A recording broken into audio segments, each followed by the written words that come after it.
Good day everyone. I'm going to discuss about the categories of adapters. First, innovators, early adapters, early majority, late majority, and laggards.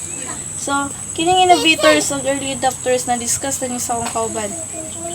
Mo-proceed na lang ko diri sa early majority, late majority, ug laggards. In early majority, these people adapt new ideas after they have seen them adapted by the early majority.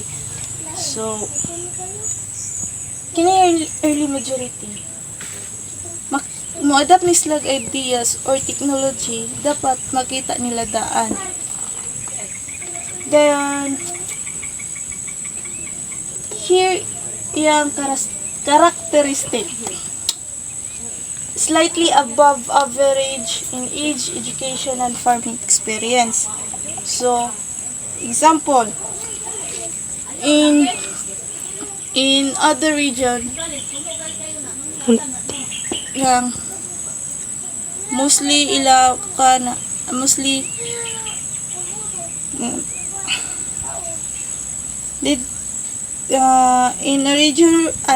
a region with a younger farming population, ay makonsider nila dito na slightly above average kay 45 years old. So, proceed ta sa ubos. Not elected leaders but are active member but are active in the community. So, diri first anang tree planting. Kung kabalo lang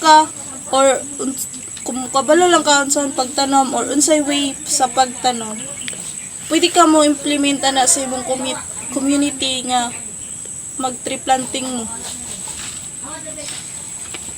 Most likely informal leaders and have limited resources than innovators and early adapters. So, kini informal muna sila ang informal leaders nga limited ra sa resources than sa innovators and early adapters.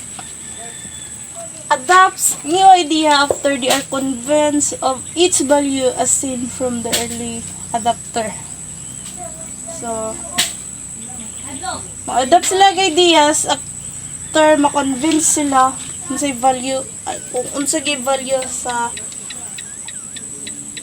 nga technology or idea.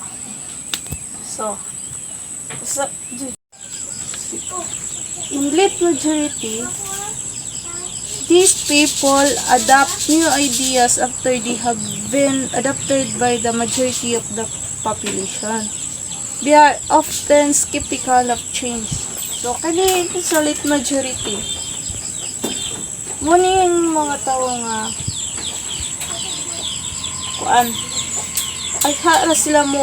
isa sila mo adapt sa ideas or technology kanang kung munay trend nga gigamit sa kadaghanan kay kani magud sila nga mga tao nga nabilong sa late majority skeptical. Gusto nila nga mo-adapt manggaling sila ani nga ideas or technology, kailangan makita sa nila proven and tested bagid lahat nila i-adapt mo. Characteristic niya make up a large block of a farmer in the community, have less education, older than the early majority. So, less sila sa education. Dayon, less active in association and organization. Dili sila aktibo sa mga association or organization.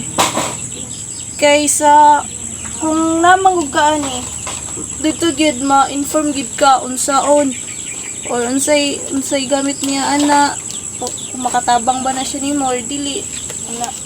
Skeptical about new information and ideas. So, kasi sila skeptical. Kuan yun nang duwaan sila na mo adapt pa na or na sila yung mga pag-alinlangan nga mo adapt ana nga ideas or technology. Then, hesitant to discard old knowledge and techniques learned. So, nang hesitant sila nga walaon nila itong nahibawan nila nga nga mga techniques.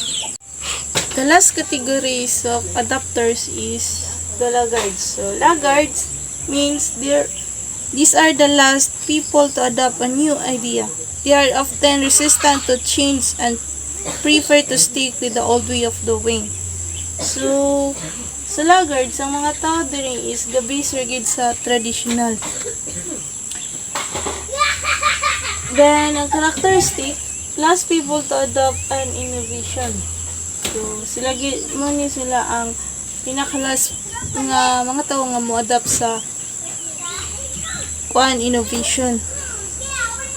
Suspicious of the innovation and the innovators and the change of agent. Very conservative.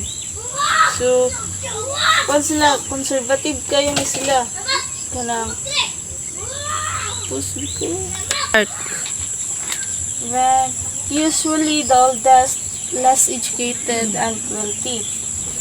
Not rest seekers. So, mahadlok sila mo take sa rest. Mahadlok sila mo adapt ba na nga idea or technology. Kay gabis man sila sa traditional. Naanad sila sa traditional nga ginabuhat. Usually believes in superstitious and indigenous knowledge. So, mas mutuo pa sila sa mga superstitious and indigenous knowledge. Kinang personang maghalad-halad sila para dako sila abot na mga superstitious. Decision to adapt depends on their past experience. So, therefore, the 5 categories of adapters, they have different way on how to adapt new ideas or technology. So, in innovation, the people belong them are rest seeker, dili sila mahadlok nang sila pinakauna gi-introduce na ng idea or technology. Then proceed sa early majority. Muna to siyang mga people nga pag human sa innovation gi-introduce early majority, human dito na demonstrate kung silang value mo to. Then abot sa early majority, ang mga tao dito after nila nakita sa early majority after nila nakita dito unsa ka kuan ang value dito sa idea or technology dayon ay sa nila i-adapt. Elite majority, so in elite majority, so muna to ang mga people dito kanang gabisra sila sa kung unsay trend dito ay sarapod sila mo adapt ana nga technology or ideas. So kung sila dito proven and tested. Then in laggards mo ni ang last people jud nga mo adapt sa new idea or technology kay mostly gabis gid sila sa ilang tradition. Mora to siya ang categories of adapters.